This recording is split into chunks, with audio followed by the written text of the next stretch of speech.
¿Cómo me convertí en médico psiquiatra? Me gusta el verbo convertir, porque nunca me hicieron esta pregunta. Habitualmente me decían, ¿cómo te hiciste psiquiatra? ¿Cómo fue que pasaste a ser?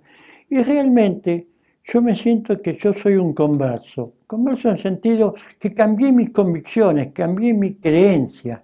Yo fui un médico que como estudiante, como médico, me formé en un modelo biomédico, igual que se forma un oftalmólogo, un dermatólogo, un traumatólogo, un ortopedista. Para mí era la enfermedad. ¿Quién la llevaba? No sé. A veces ni conocía el nombre de las pacientes, ni conocía el nombre. Para saber cómo se llamaba tenía que ver la historia clínica. Y así trabajé como ginecólogo porque tenía un hermano que se había recibido de médico y era ginecólogo. Y era un modelo de fácil acceso. Me facilitaba el camino, el ingreso a los medios médicos, a puestos, a libros, a derivaciones de pacientes. Y yo seguí trabajando en eso. En un momento dado, cuando pasaba por el hospital, por la puerta del servicio de salud mental, de psicopatología, veía que estaban esperando muchas pacientes que habían estado en mi servicio, muchas de ellas que yo mismo las había operado. Histerectomía, mastectomía, ovariectomía, vulvectomía. ¿Qué estaban haciendo ahí? Entonces al principio era un saludo, después un diálogo de pocos segundos y después un pedido de consulta. Y lo característico que en esa consulta no hablábamos de ginecología. La gente me hablaba, las mujeres me hablaban de lo que les pasaba, que estaban deprimidas, los problemas sexuales que tenían, los problemas de relaciones que tenían, las dificultades que tenían de insertarse en una sociedad, de no sentirse discriminadas. La época era en que las mujeres decían, cuando salía de cirugía, doctor, me vació. Esa palabra a mí me daba espanto, que una mujer decía me vació. Me vació significaba que le habíamos sacado el útero, los ovarios, los anexos, la habíamos desfeminizado. Entonces empecé a interesarme por los aspectos emocionales, ni siquiera digo psicológicos, emocionales. ¿Qué sentía esa mujer? ¿Cuáles eran las emociones prevalentes? ¿Por qué se deprimía? Y empecé a describir que, y yo eso lo discutía con mis colegas, yo consideraba, empecé a decir que nosotros no curábamos a las pacientes, que le sacábamos un problema, pero no curábamos. Y sentí que las pacientes iban con una segunda enfermedad que nosotros a veces ni siquiera nos enterábamos. Y esa segunda enfermedad, que era la enfermedad, el impacto emocional y social de la operación que nosotros le habíamos hecho, iban a pedir ayuda en otro lado. Eso me permitió a mí empezar a interesarme, empezar a leer, empezar a formar, ir a grupos de formación psicológica. Y empecé mi análisis personal. Pedí en el hospital si me permitían abrir un consultorio de aspectos psicológicos, lo que sería ginecología psicosomática o psicoginecología, y le agregué y sexualidad humana. Con mucho éxito, con mucha demanda, recibimos pacientes que venían del exterior, del interior argentino. Al poco tiempo de trabajar y ya estando formado como psiquiatra, que ya había formado, y yo siendo un ginecólogo que tenía éxito, éxito privado y éxito académico, y docente y profesional, hice un pedido insólito en el hospital, que le extrañó a todo el mundo que hiciera. ¿Por qué? Porque era poco común que hiciera. Yo personalmente no conocía a nadie que lo hiciera. Hubo alguien. Cambiar de carrera de especialidad. Yo tenía el título de ginecólogo otorgado por la Municipalidad de Buenos Aires y eso me permitía trabajar en el hospital privadamente, en instituciones privadas y pedí el cambio de especialidad.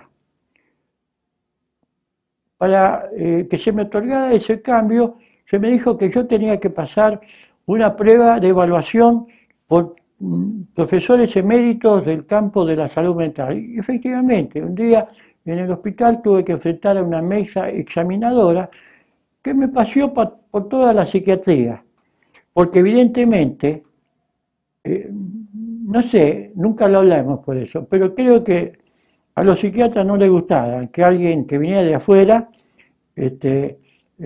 quisiera ser psiquiatra, no se había formado con ellos. Pero afortunadamente mi formación era sólida y más que mi formación, mi convicción era sólida. Yo sabía lo que quería hacer. Y después aprendí que el deseo es lo que crea la realidad. Y yo quería ser psiquiatra. Ese era mi deseo. Entonces no había nada que pudiera impedírmelo.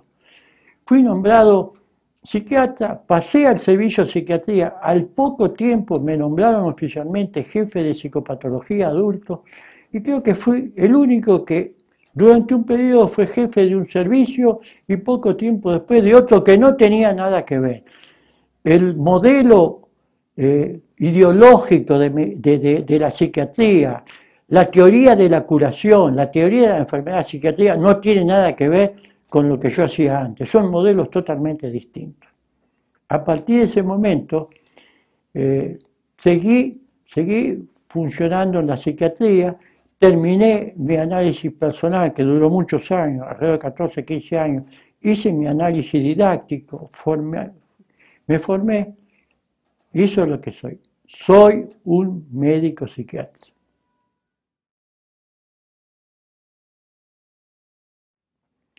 Bueno, esos fueron los hechos, casi un resumen autobiográfico. Y las motivaciones, eh, me costó mucho encontrar una motivación que superara lo simplemente racional. Yo era un médico ginecólogo de prestigio,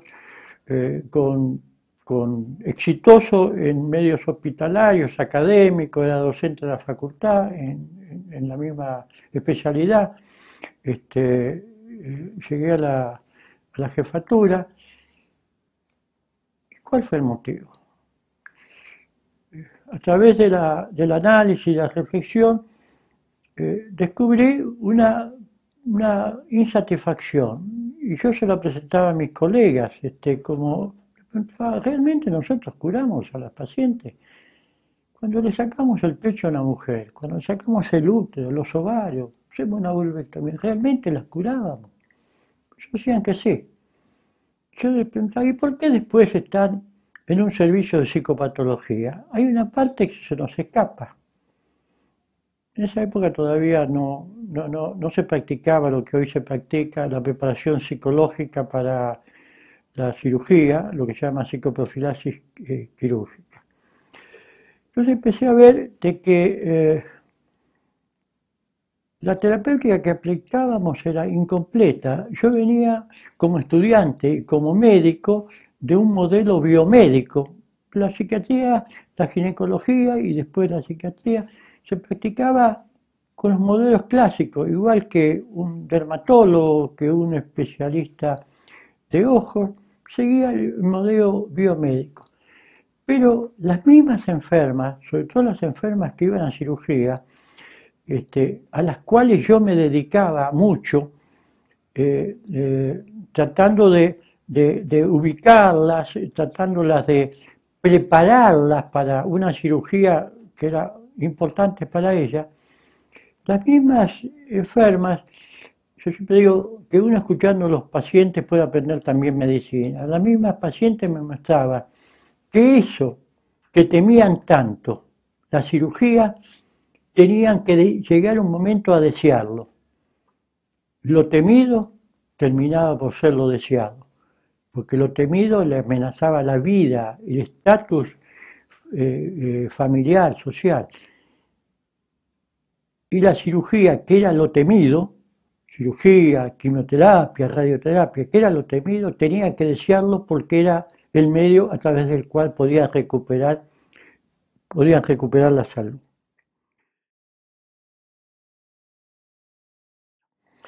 Una pregunta que habitualmente se hace, parece obvia, ¿no? Es lo mismo un psiquiatra, un psicoanalista. A veces no solamente las personas que no están en la profesión, a veces los mismos profesionales tienen una confusión, ¿no?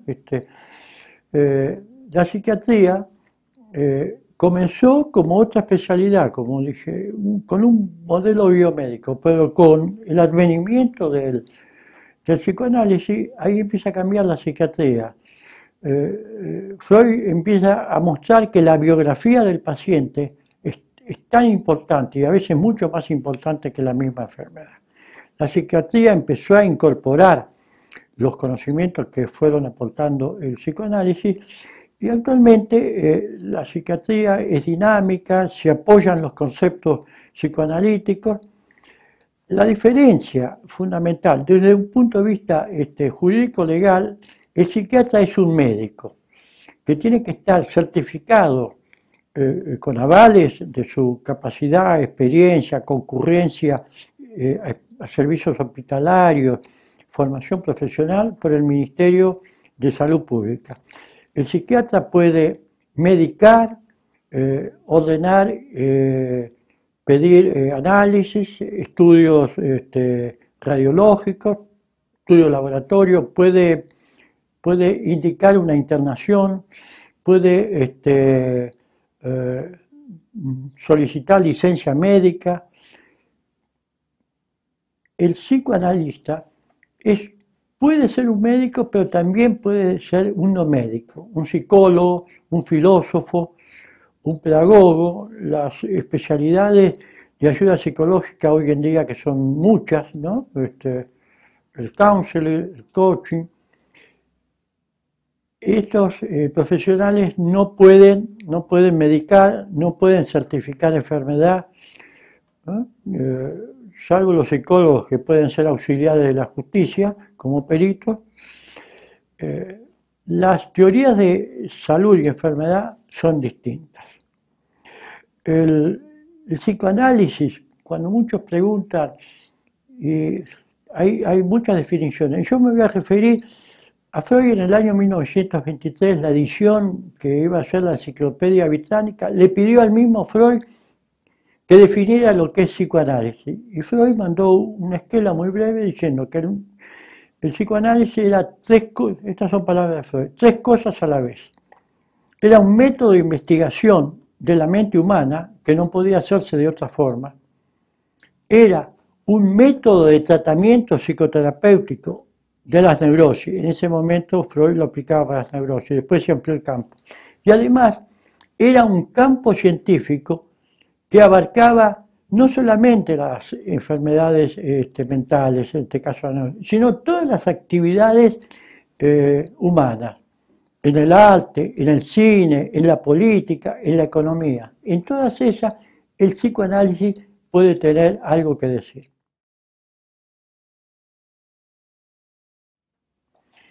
Afortunadamente vamos superando mitos, inhibiciones, temores. Hace unos años concurría a un psiquiatra, era una cosa privada, personal, ocultada. El psiquiatra se consideraba que atendía solamente enfermos mentales. Ir a un psiquiatra era un disvalor social. Una persona que iba a un psiquiatra lo ocultaba en su familia, en sus amigos, inclusive lo ocultaba en el empleo. Podía perder el empleo por estar en tratamiento con un psiquiatra. Afortunadamente esto se fue diluyendo.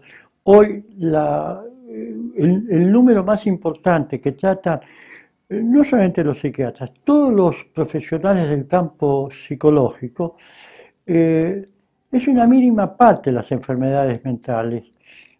Hoy en día lo que tratan los psiquiatras, sobre todo los psiquiatras que tienen formación analítica, que hacen psiquiatría dinámica, los psicoanalistas, los psicólogos y todas las especialidades del campo, sí, de los que no son profesionales médicos ni tampoco son profesionales psicólogos, pero que hacen un aporte muy valioso. La demanda actual de la sociedad es tan grande de ayuda psicológica que se necesita.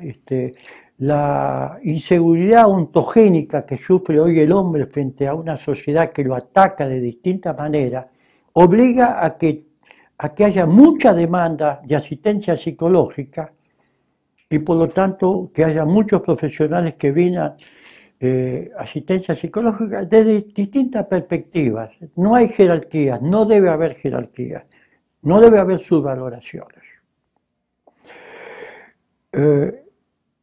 Actualmente, yo como médico psiquiatra y médico psicoanalista, la mayor parte de mis pacientes, yo diría que no son pacientes psiquiátricos en el sentido clásico del concepto.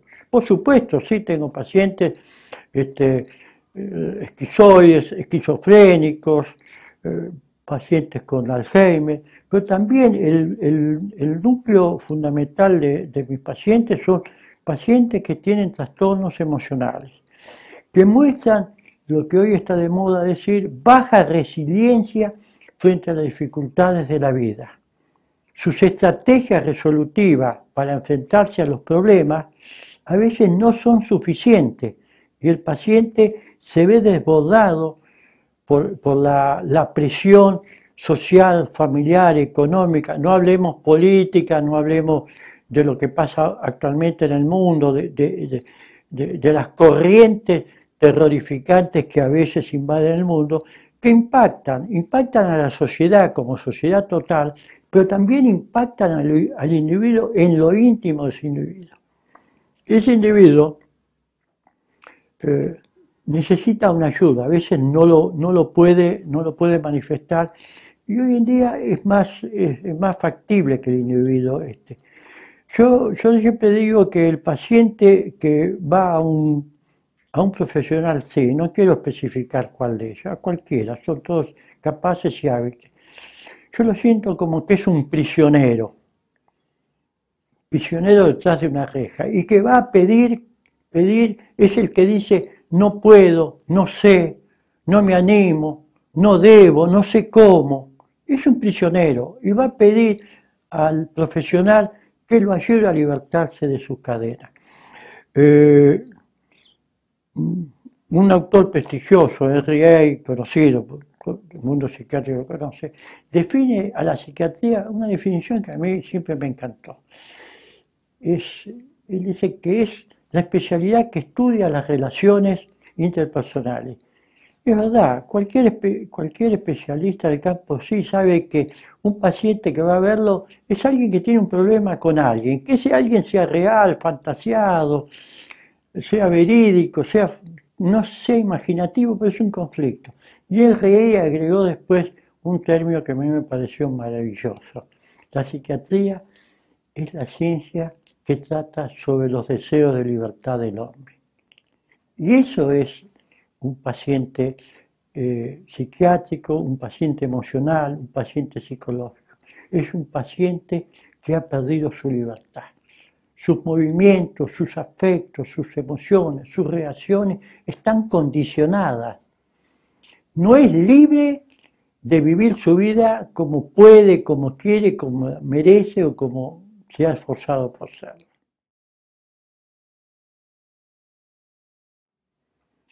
Bueno, reitero algo que quizá lo dije muy a la ligera. El psicoanalista practica un método psicoterapéutico. Como lo definió, es la segunda definición de Freud. Es un método de atención terapéutica. Por eso psicoanalistas pueden ser profesionales que no sean médicos. El psicoanalista utiliza un método que es el psicoanálisis. Al principio, los psicoanalistas, muchos se formaban sin tener formación médica. Hoy en día es muy común que el psicoanalista, el médico, tenga formación médica. Entonces, esos psicoanalistas no medicaban, no indicaban, tenían como una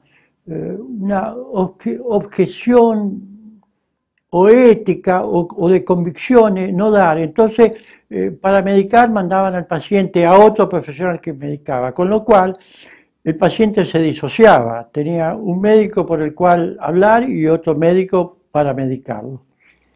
Queda bien en claro, el psicoanalista es un profesional que practica un método psicoterapéutico. Con respecto a la sexualidad, mi formación psicoanalítica fue muy importante en mi formación sexológica.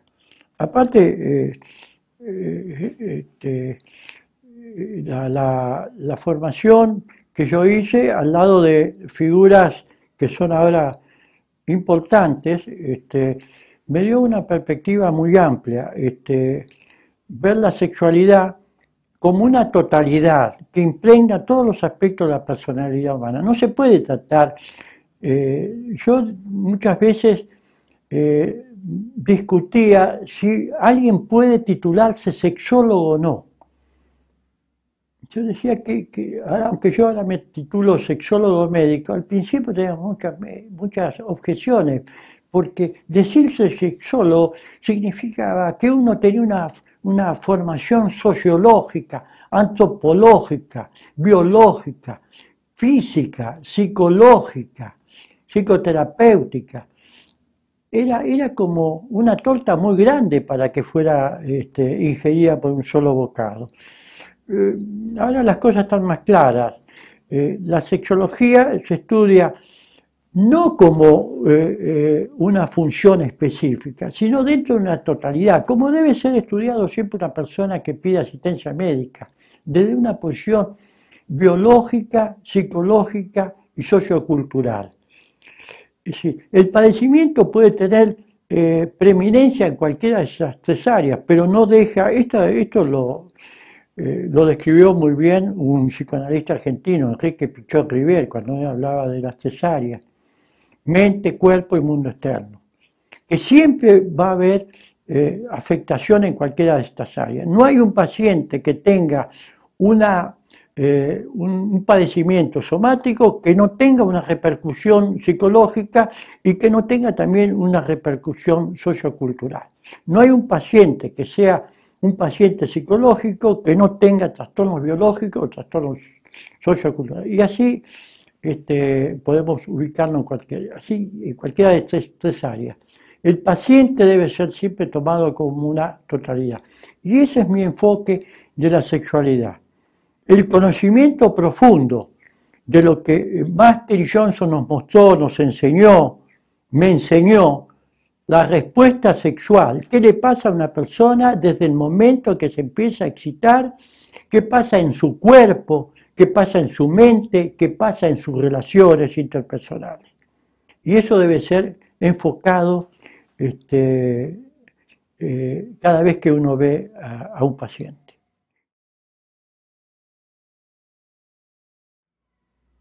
Hace poco uno de mis seguidores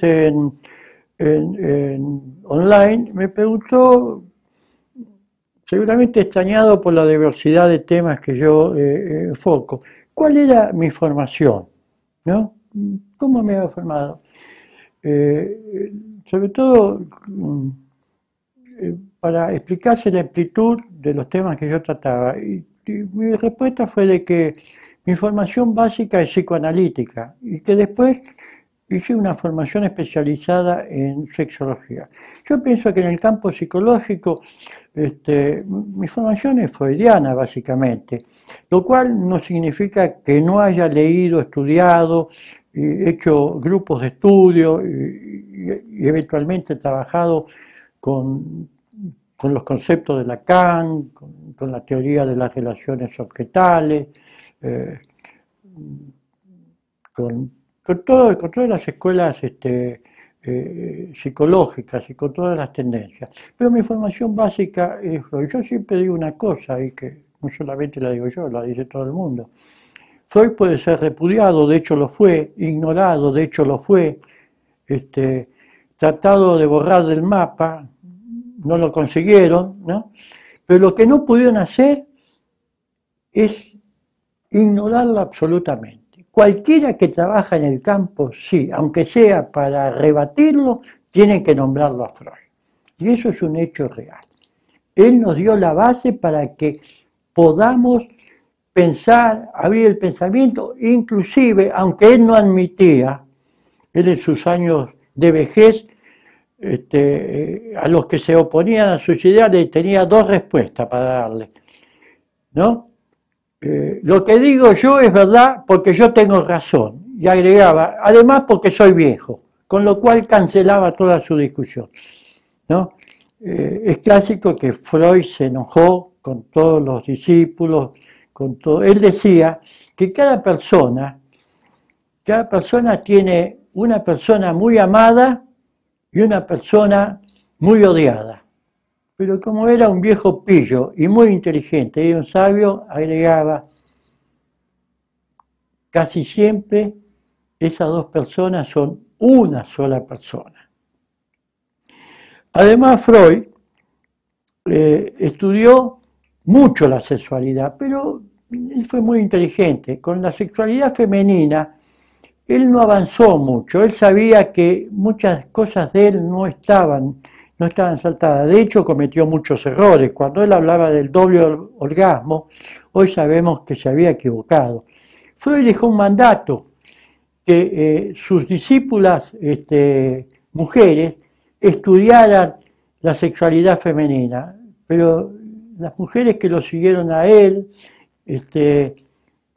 las discípulas de él, Marie Bonaparte, todas las que lo siguieron a él, quedaron tan enceguecidas, tan deslumbradas con el prestigio de Freud, que no se animaron a contradecirlo. Después vinieron la otra camada de las psicoanalistas culturalistas, que fueron las que dijeron, cuando Freud decía, los freudianos decían, que el destino de la mujer está marcado por su anatomía. Después vinieron los analistas culturalistas que dijeron, no puede ser que la mitad de la población de la humanidad esté inferiorizada por una característica anatómica.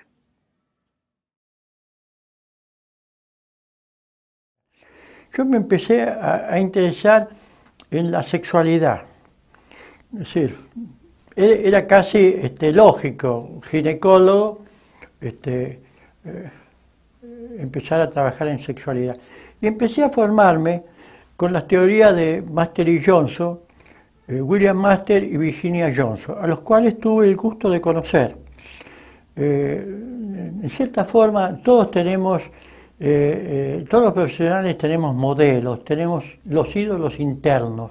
Yo debo confesar que ellos fueron mis ídolos internos. La calidez humana, la profesionalidad que ellos demostraron. Ellos hicieron una cosa que hasta ahora es muy poco reconocido. Ahora es habitual hablar de medicina de evidencia. Ya no podemos tener especulaciones. Puede ser esto, puede ser aquello, mirarle la conjuntiva al paciente para presumir que puede tener una anemia. No, la evidencia. Este término surge del derecho. En el derecho, cuando uno hace una acusación, tiene que llevar pruebas, tiene que llevar evidencia. Y en medicina lo mismo, un diagnóstico, un pronóstico, un tratamiento se tiene que basar en evidencia. Y Master y Johnson empezaron a buscar evidencia, no especulativo. La sexología era lo que cada médico veía en los pacientes, después lo que pensaba y después lo que sentía y lo que escribía. William Master fue un ginecólogo, no me quiero comparar y no quiero que nadie piense que hay un ginecólogo que empezó a interesarse por los problemas sexuales. Y en la Universidad de St. Louis, donde él estaba, puso un cartel para hacer una investigación pidiendo la colaboración de un psicólogo. Y la que se presentó fue una psicóloga, Virginia Johnson. Y a partir de ahí empezaron a estudiar juntos ellos la respuesta sexual humana a nivel fisiológico. ¿Qué es lo que le pasa al hombre y a la mujer durante un acto sexual, durante la respuesta sexual?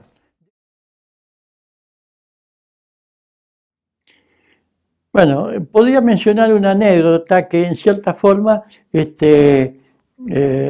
expresa lo que quiero mostrar. En una oportunidad, un colega que es osteópata, y en el ambiente de los osteópatas, el ambiente médico se los llama un poco así, en broma, los arreglahuesos.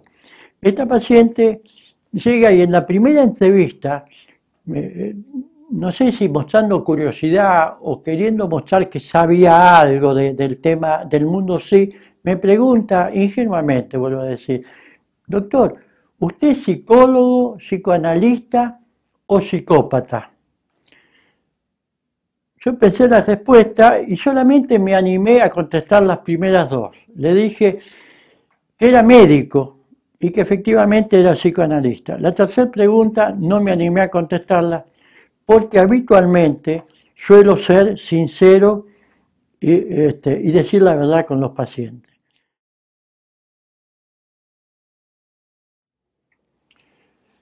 La idea de cómo se me ocurrió o cómo salió el último libro, digo el último porque no es el único, tengo varios títulos, pero es el único que yo le dedico estrictamente a la sexualidad femenina. No intento hacer una publicidad del libro, por favor, entiéndase esto. El libro se llama Historia de la sexualidad femenina y como subtítulo Historia de la mujer. Pienso que hay muchas historias de mujeres, pero muy pocas historias de la mujer. La mujer, así, desde los albores de la humanidad, nunca fue el sujeto de la historia. El sujeto de la historia siempre fue el hombre. La historia es la historia de los hombres, la historia de los triunfos, sobre todo de los hombres, de las épicas de los hombres, de las grandes realizaciones de los hombres. La mujer siempre estuvo en segundo lugar. Tengan en cuenta que Simone de Beauvoir, una filósofa francesa, que además era la esposa de Jean-Paul Sartre, escribió un libro extraordinario que se llama El segundo sexo.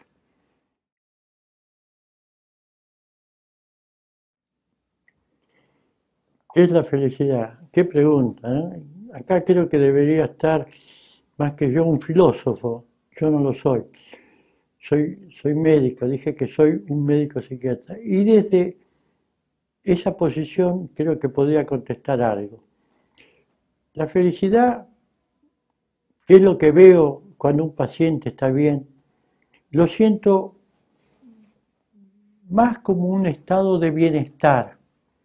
Para mí, cuando escucho la palabra felicidad, siento que el paciente o la persona que me dice está bien. La Organización Mundial de la Salud define a la salud como un bienestar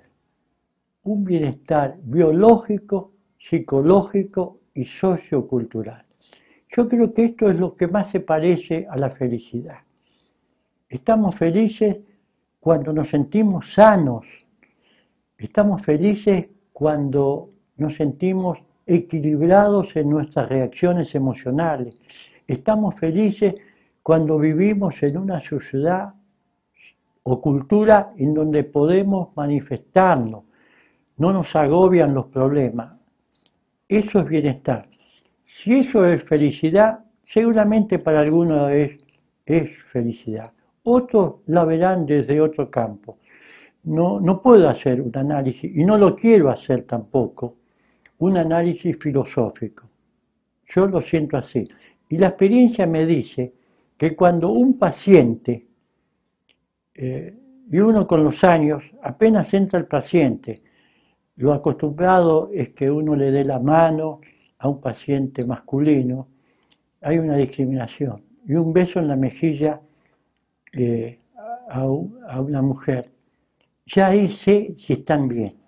Y esto dar la mano y darle un beso me hace acordar una vez, yo tenía una pareja y lo saludaba así, a él le daba la mano y a la mujer le daba un beso en la mejilla. Y un día el marido me dijo, doctor, ¿por qué te besa a mi mujer y no me da un beso a mí? No me quedó otro recurso, con mucho gusto lo voy a hacer. A partir de ese momento, cada vez que entraba en sesión, me saludaba con un beso en la mejilla.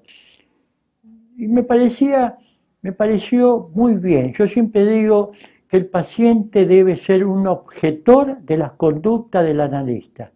No tiene que ser un receptor pasivo que absorbe y acepta y obedece todo lo que le dice el analista.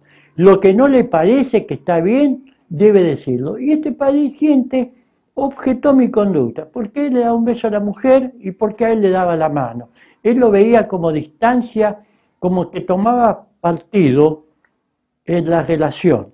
Yo siempre digo que el terapeuta de pareja debe evitar el 2-1. El 2-1 es que alguien sienta que está con él el terapeuta y el otro queda afuera. A veces uno hace el 2-1 inconscientemente con la mujer y el marido se siente atacado por él, y otra vez lo hace con el hombre. Ese equilibrio es muy difícil de manejar. A partir de ese momento tuve pacientes que en un momento de gran angustia, en terapia no hay el rigorismo que hay en psicoanálisis, la distancia emocional afectiva, inclusive la distancia corporal. Tuve pacientes que en un momento de gran angustia pidieron ser abrazados. Esto a un analista puede ponerle los pelos de punta. Me pareció que es lo que eso necesitaba el paciente y pasado el momento la cosa siguió. En psicoterapia no hay distancias rigurosas o estrictas, ¿no? En psicoterapia a veces uno hace un chiste, se ríe, puede hablar de cosas banales, siempre todo tiene significado, lo cual no significa que en psicoterapia, por ejemplo, esto lo escribo mucho yo, psicoterapia uno debe ser riguroso, serio, solamente se puede hablar de cosas angustiosas. A veces los pacientes dicen, no tengo nada de qué hablar, me fue todo bien, doctor, todos estos días. ¿Y por qué no puede hablar de lo que le estuvo bien? ¿Está prohibido? Alguna vez dijimos que usted no puede hablar. Si hablamos de lo que fue bien, eso va a quedar registrado en usted. Esto que hice me salió bien, con lo cual es mejor que lo siga haciendo. La profilaxis en salud mental es un área muy crítica y no puede utilizarse el modelo clásico general o médico que se usa en otras especialidades. Por ejemplo, no podemos usar la profilaxis que se usa en un paciente respiratorio o en un paciente gástrico. Le damos medidas bien puntuales, bien concretas de lo que puede y lo que no puede hacer. En psicología es muy difícil hablar de psicoprofilaxis, porque la personalidad se va formando. Muchos dicen que se forma 20 años antes que nazca la persona. Se está refiriendo evidentemente en los padres. La personalidad se forma durante el desarrollo psicológico de la persona, interviniendo múltiples factores, heredogenéticos, circunstanciales, situacionales, su infancia, su adolescencia. Pero yo quiero destacar un punto. Freud en sus trabajos señalaba que las épocas importantes de la vida de un ser humano son los 5 primeros años de vida, que todo lo que viene después es una resignificación de esos 5 años. Esta es parte de la base de la teoría de él. En su descripción del desarrollo psicosexual. Si pensamos entonces en esos 5 años de la vida de un individuo, tenemos que pensar en 2 factores fundamentales. Uno es la familia y otro es la madre.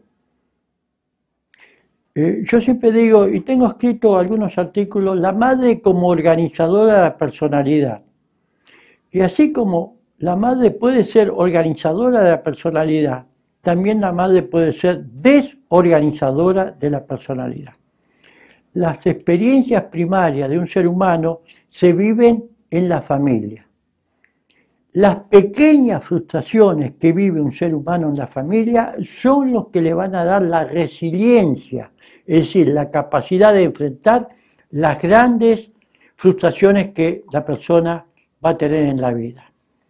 Una persona que no ha tenido o ha sido compensada rápidamente de las frustraciones que todo ser humano tiene en su infancia, no entra en la vida adulta con un caudal de estrategias, con una caja de herramientas resolutivas para todas las frustraciones. Son aquellas personalidades incapaces de absorber fluctuaciones que frente a hechos significativamente pequeños o menores producen efectos significativamente intensos, mayores, que son inexplicables. A una causa pequeña, un efecto grande. Hace pensar que no hubo una estructuración capaz de que el individuo tenga elementos de absorber una frustración, asimilarla, procesarla, metabolizarla y tener una respuesta frente a la vida. La profilaxis, para hacerlo en parte muy resumida, está quizá cómo vive y cómo siente los primeros años de la vida del ser humano.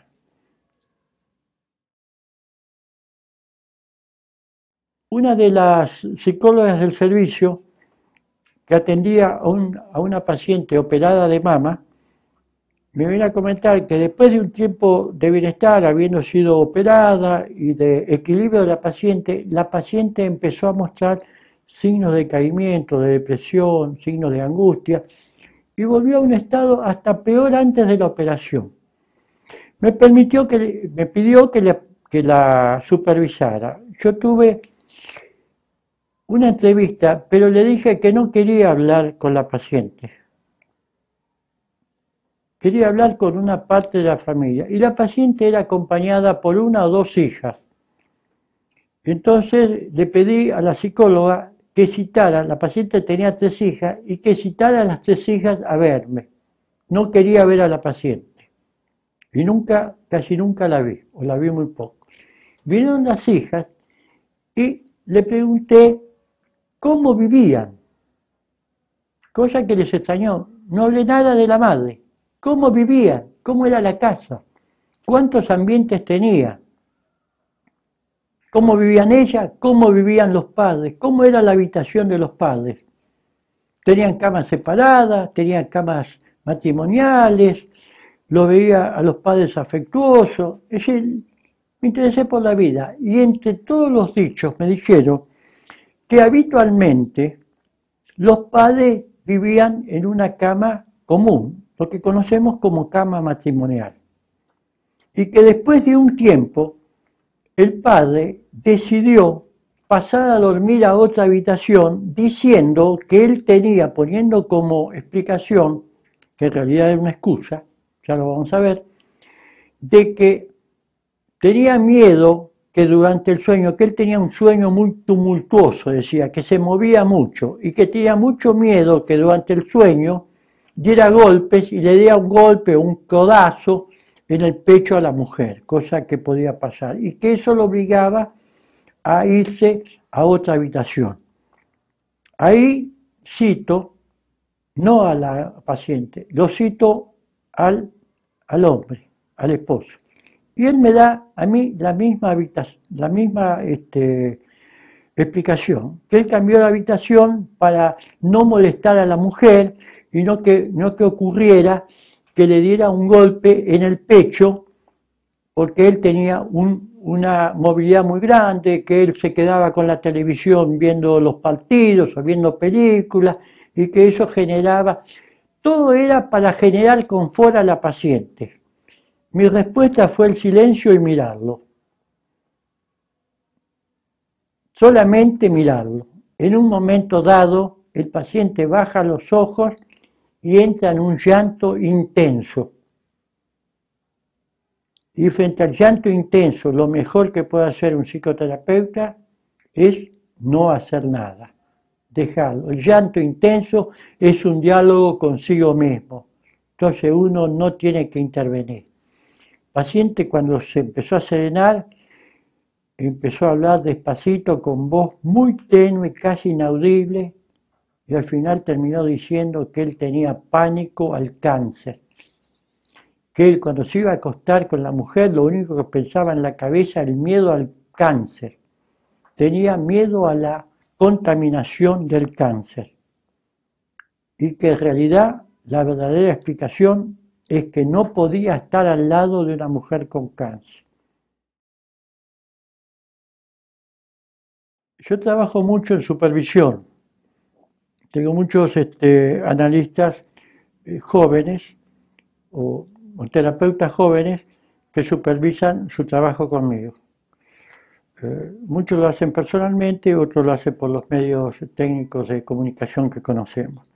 Y uno de los consejos que siempre le doy a ellos es que aprendan a escuchar, que escuchando se aprende.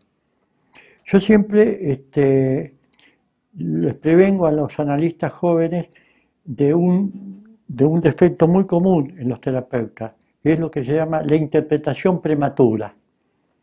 La interpretación prematura es la interpretación que uno deductivamente va sacando y que rápidamente quiere transmitirle al paciente. Y a veces esas interpretaciones tienen base de información poco consistente.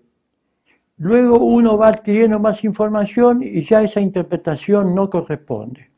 La interpretación prematura tiene pie de barro y debe ser postergada. El terapeuta tiene que empezar a hablar y debe hablar. En terapia no puede haber silencio. La terapia es un convenio entre dos personas. Una persona que necesita ayuda y otra que supuestamente puede brindársela para hablar sobre lo que le pasa al paciente. Entonces el silencio no tiene sentido. Pero al principio hay que escuchar al paciente. Y yo siempre digo que muchas de las cosas que aprendí me las enseñaron los pacientes. Yo digo a veces, hago un comentario a veces en broma, y a veces se lo he dicho a pacientes con los cuales hay cierta, no digo familiaridad, pero la antigüedad crea un vínculo diferenciado, diciéndole que yo cuando era un analista, un terapeuta inicial, yo debía haberle pagado a los pacientes, porque mi conocimiento era muy limitado y realmente iba aprendiendo sobre lo que ellos me decían. Decían cosas que los pacientes me la objetaban y que me hacían pensar y que me hacían corregir nuevas interpretaciones. Entonces, el enriquecimiento que da la calidad de médico organicista, la calidad de médico psiquiatra y calidad psicoanalista siempre fue un enriquecimiento muy valioso. Y sigo sosteniendo, y aún hoy, sigo sintiendo que muchas veces los pacientes me enseñan, no directamente, pero haciendo inferencia de las respuestas que me traen los pacientes, aprendo. Yo siempre digo que no prestemos tanta atención a lo que hacen los pacientes, sino qué hacen con lo que les pasa. ¿Qué respuesta tienen ellos frente a lo que les pasa?